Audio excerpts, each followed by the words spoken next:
Shalom guys, ketemu lagi dengan saya Pastor Fanny Paendong dalam link YouTube Fanny Paendong TV. Hari ini kita akan kembali belajar firman Tuhan teman-teman. Tapi sebelumnya mari kita tundukkan kepala, kita berdoa. Tuhan Yesus, terima kasih buat hari ini kembali kami datang bersama belajar firman Tuhan.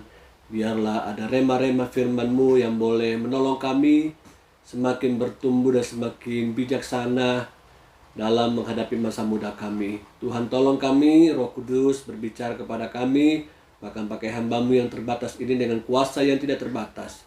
Hamba percaya kami diberkati oleh lawatan Tuhan, oleh firman Tuhan. Dalam nama Tuhan Yesus, haleluya, amin. Oke guys, silakan ambil catatan dan saya percaya ada bagian-bagian firman Tuhan akan menjadi rema buat kita. Dan penting buat kita mencatatnya. Hari ini firman Tuhan dalam renungan atau khotbah singkat youth untuk anak muda adalah From Zero to Hero. From Zero to Hero Part 1, bagian pertama. Pastikan minggu depan teman-teman dapat mengikuti bagian yang kedua. Nah, dalam bagian pertama ini kita akan melihat dan memperhatikan ada banyak tokoh-tokoh di dalam dunia ini yang memulai segala sesuatu itu dari nggak punya apa-apa, dari zero, dari sesuatu yang sangat sederhana.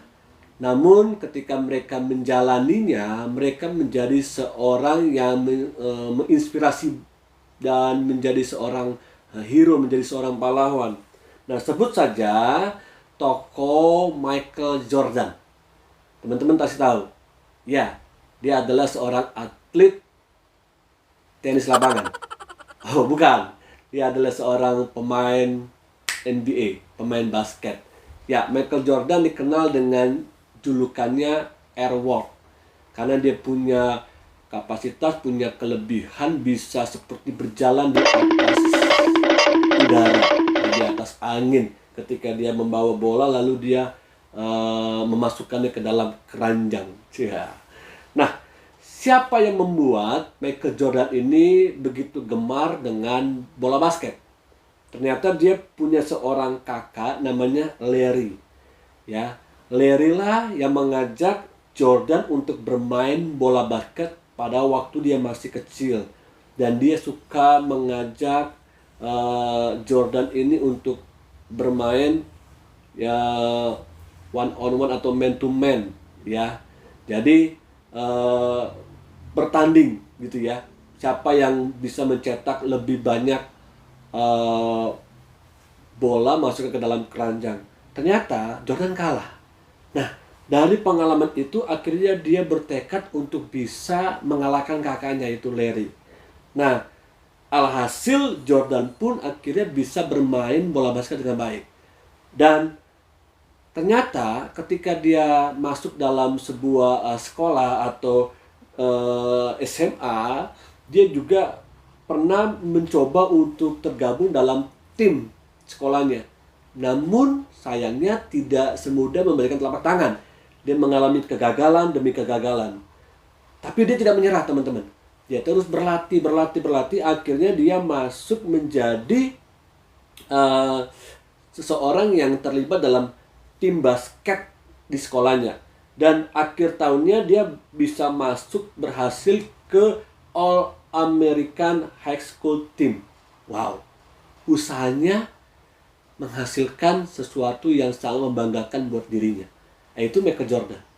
Nah, yang kedua, ada seseorang yang menjadi influencer juga, pengaruh buat kita mungkin juga sebagai orang-orang muda. Sebutlah dia adalah Valentino Rossi.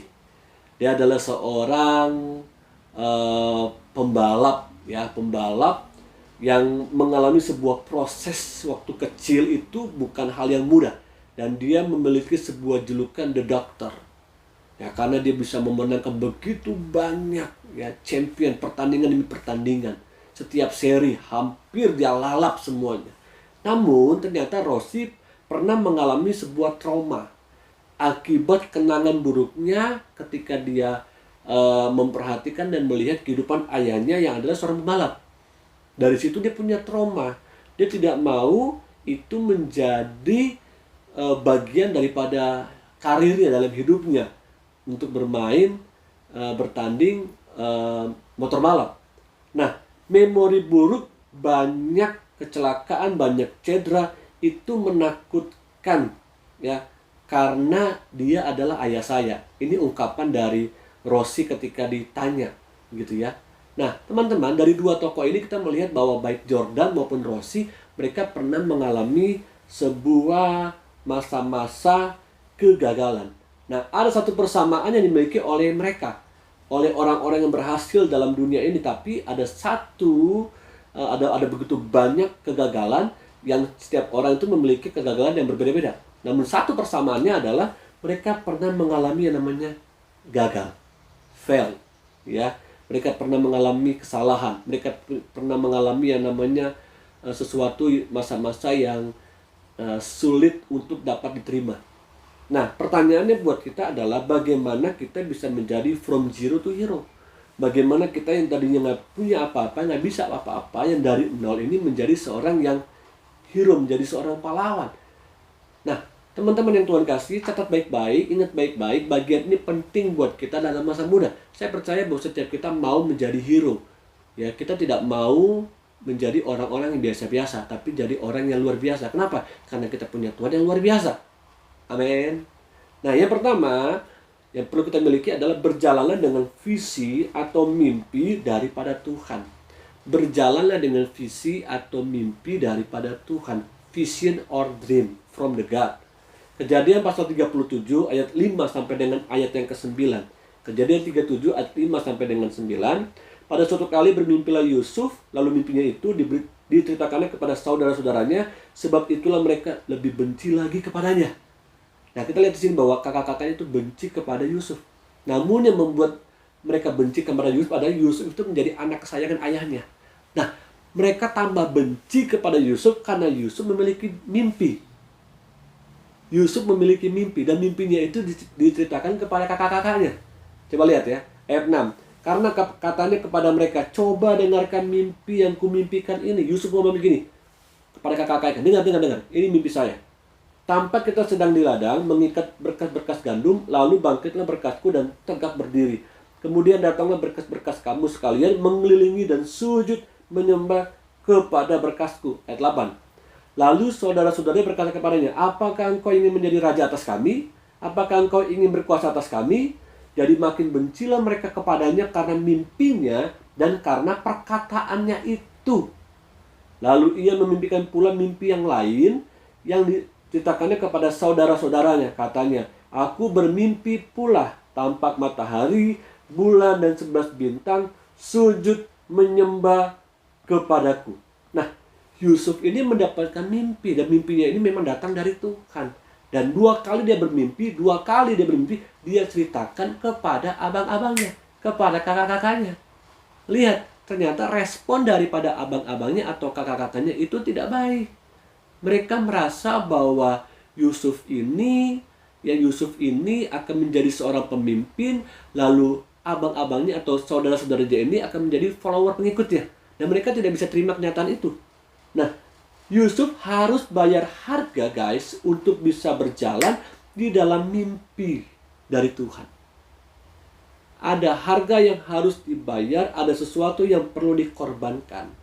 Namun percayalah, ketika mimpi itu datangnya daripada Tuhan, maka Tuhan akan menyertai kita, orang-orang yang mau berjalan dengan visinya, berjalan dengan kemauannya Tuhan, kehendaknya Tuhan, passionnya Tuhan.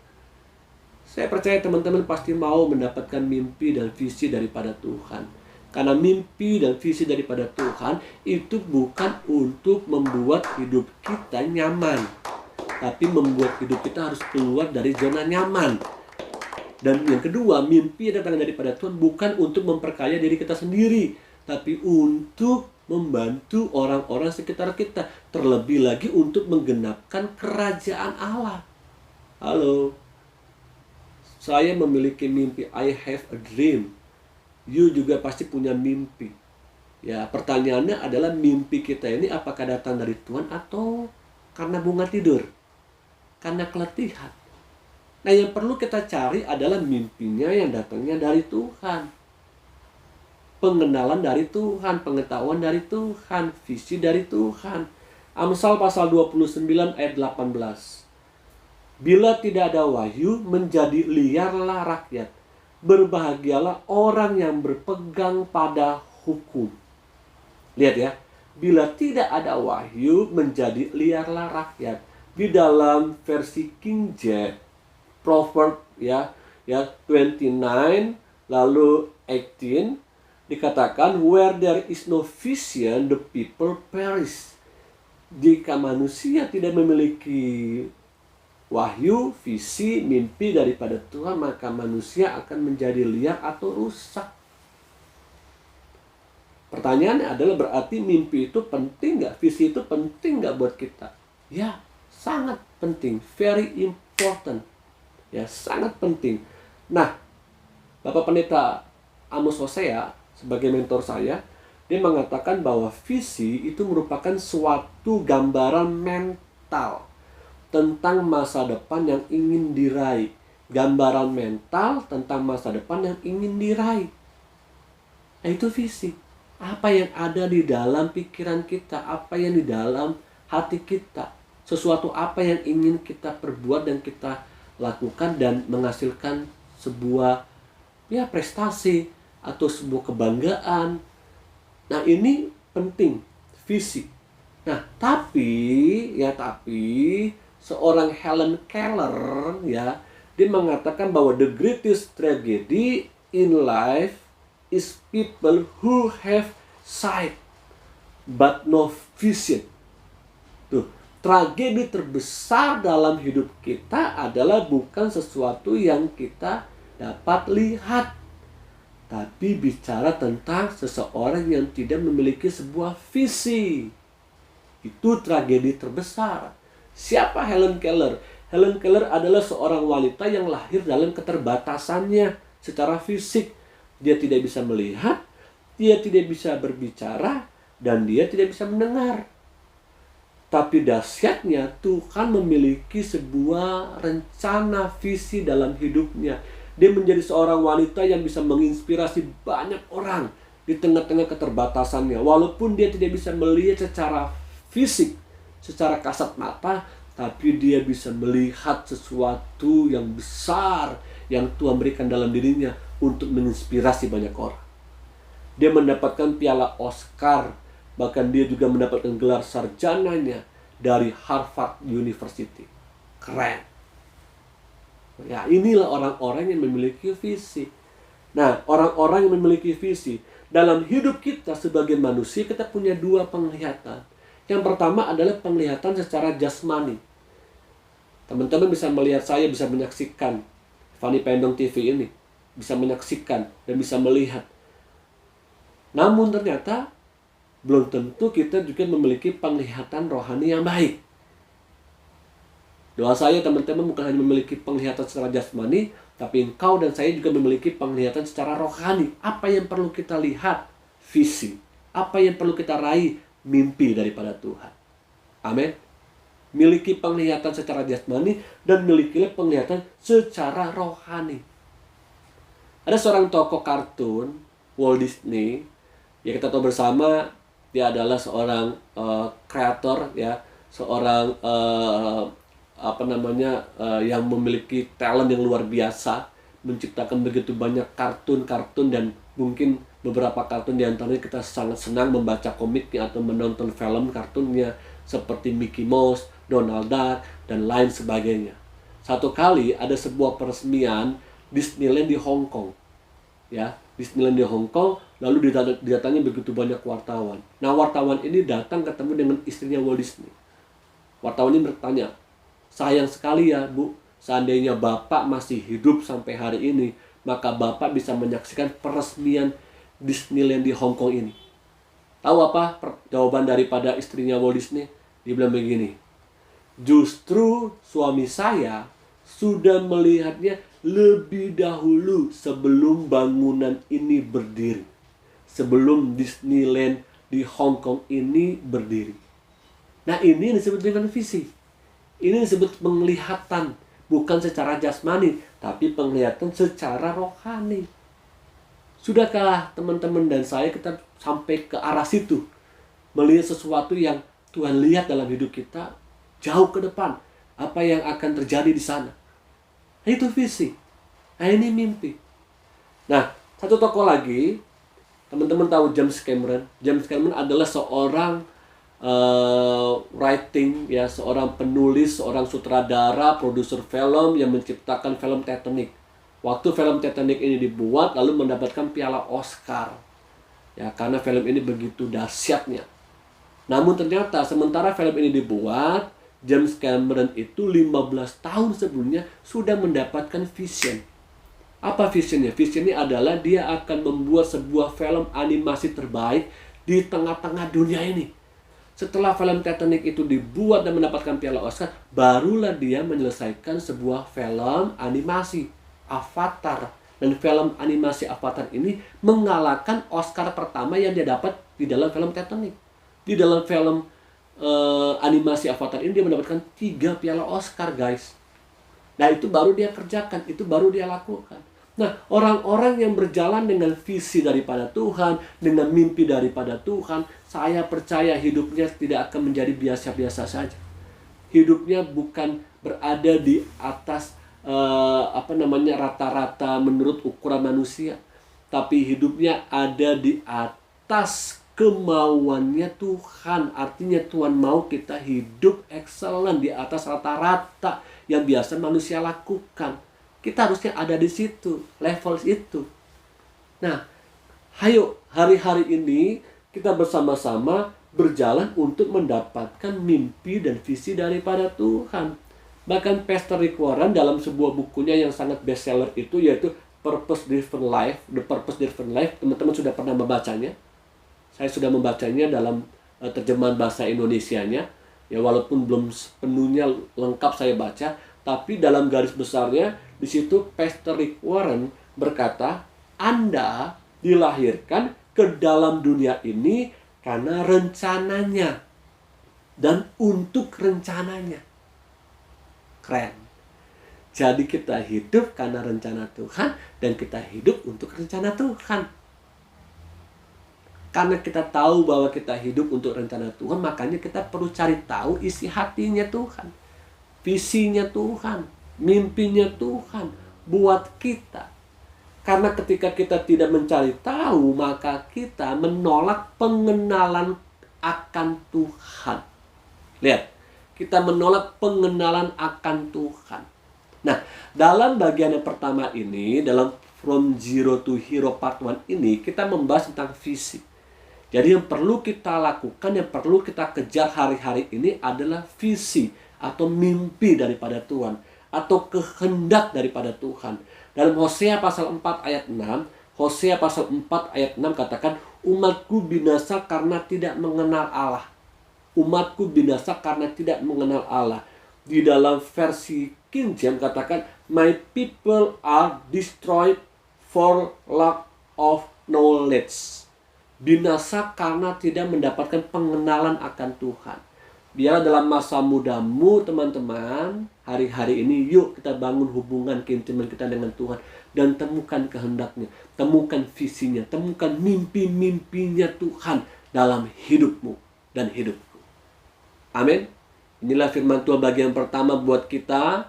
Ya, yang pertama adalah sekali lagi kita belajar kejar, cari visi dan mimpi daripada Tuhan. Hari-hari depan kita, teman-teman punya waktu untuk cari tahu visi dan mimpinya Tuhan.